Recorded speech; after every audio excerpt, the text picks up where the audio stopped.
외다리 선장, 어깨에 앉은 앵무새, 보물지도에 그려진 커다란 X 표시 다들 아시죠? 영화나 책에서 본 이런 낭만적인 해적의 모습 우리한테는 정말 익숙하잖아요. 근데요, 만약 이 모든 게 사실은 거대한 착각이었다면 어떨 것 같으세요?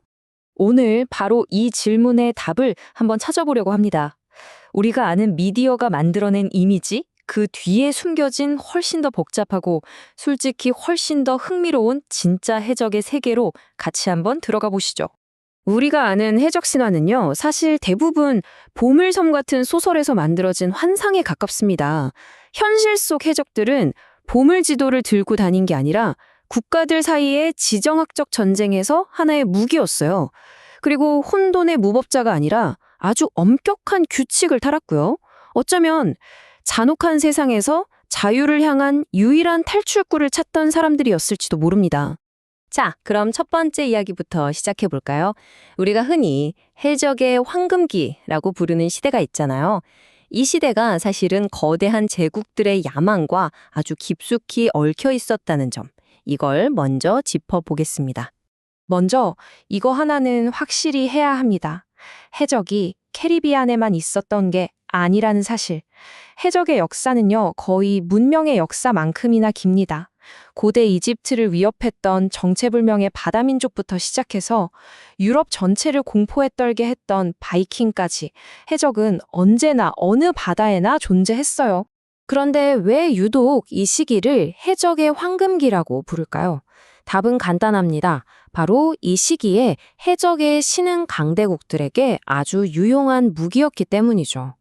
특히 당시 신세계 무역을 독점하고 있던 스페인이나 포르투갈에 맞서고 싶었던 다른 나라들한테는 이보다 더 좋은 카드가 없었던 겁니다. 여기서 아주 재미있는 개념이 등장하는데요. 바로 사략선입니다. 이게 뭐냐면 정부가 자, 이 허가증을 줄 테니 우리 적국 배는 마음껏 공적하고 뺏어도 좋아. 이렇게 공식적으로 허가해준 일종의 합법적인 해적선이었어요. 이러니까 해군 장교랑 무법자 해적 사이의 경계가 완전히 흐릿해져 버린 거죠. 이 가장 대표적인 예가 바로 영국의 엘리자베스 1세 여왕이 키운 바다의 개들입니다. 프랜시스 드레이크 같은 인물은 영국에서는 영웅 대접을 받았지만 스페인 사람들 입장에서는 그냥 공포의 대상, 악랄한 해적이었던 거죠. 이렇게 국가의 이익을 위해서 해적질이 애국 행위로 포장되던 시대였습니다. 자, 그럼 이제 이런 거시적인 정치 무대에서 잠시 벗어나서요. 실제 해적선 위의 삶은 어땠는지 한번 들여다볼게요. 우리가 상상하는 것처럼 정말 완전 혼돈 그 자체였을까요? 이 무시무시한 말, 바로 그 유명한 해적 검은 수염 에드워드 티츠가 한 말입니다. 근데 이 사람은요, 그냥 단순한 해적이 아니었어요. 심리전의 대가였죠. 전투에 나갈 때 자기 수염에다가 불 붙인 심지를 엮어서 멀리서 보면 진짜 악마처럼 보이게 하는 일종의 공포 마케팅을 펼쳤다고 합니다. 대단하죠? 우리가 아는 가장 유명한 해적 클리셰 두 가지만 한번 깨볼까요? 먼저 해적들이 아르르 하는 특유의 말투. 이거 1950년대 영화 배우가 만들어낸 완전한 허구고요. 그리고 포로를 널빤지 위로 걸어가게 해서 바다에 빠뜨리는 처벌. 이것도 소설가의 상상력에서 나온 겁니다. 실제 해적들의 방식은 훨씬 더 빠르고 직접적이고 잔인했습니다. 자, 그런데 여기서 진짜 놀라운 반전이 나옵니다. 무법자들의 소굴일 거라고만 생각했던 이 해적선이 사실은 그 당시 기준으로 보면 가장 진보적인 직장 중 하나였다는 거예요. 믿어지시나요? 해적들에게는 합의조항이라고 불리는 그들만의 헌법이 있었습니다. 내용을 보면 정말 놀라워요. 선장을 선원들이 직접 투표로 뽑고 마음에 안 들면 투표로 쫓아낼 수도 있었어요. 약탈품은 정해진 지분에 따라 아주 공정하게 나눴고요. 심지어 전투에서 다치면 보상금까지 지급했습니다. 일종의 산재보험인 거죠. 당시 일반 상선이나 해군에서는 상상도 할 수 없던 파격적인 제도였습니다. 그럼 어떤 사람들이 해적이 되었을까요? 선원 구성도 정말 다양했습니다. 놀랍게도 선원 중 거의 3분의 1이 탈출한 노예들이었어요. 생각해보면 그들에게 해적선은 범죄 집단이 아니라 억압적인 사회에서 벗어나서 처음으로 자유와 평등, 심지어 권력까지 얻을 수 있는 거의 유일한 공간이었던 겁니다. 지금까지는 우리가 흔히 아는 캐리비안 해적에 대해 주로 이야기했는데요. 이제 지도를 훨씬 더 넓게 펼쳐보겠습니다. 왜냐하면 역사상 가장 성공한, 가장 강력했던 해적은 우리가 아는 그곳과는 아주 먼 바다에서 활동했거든요. 8만, 이 숫자 일단 기억해 두세요. 8만 명입니다. 대체 뭘 의미하는 숫자일까요? 자, 질문 하나 드릴게요.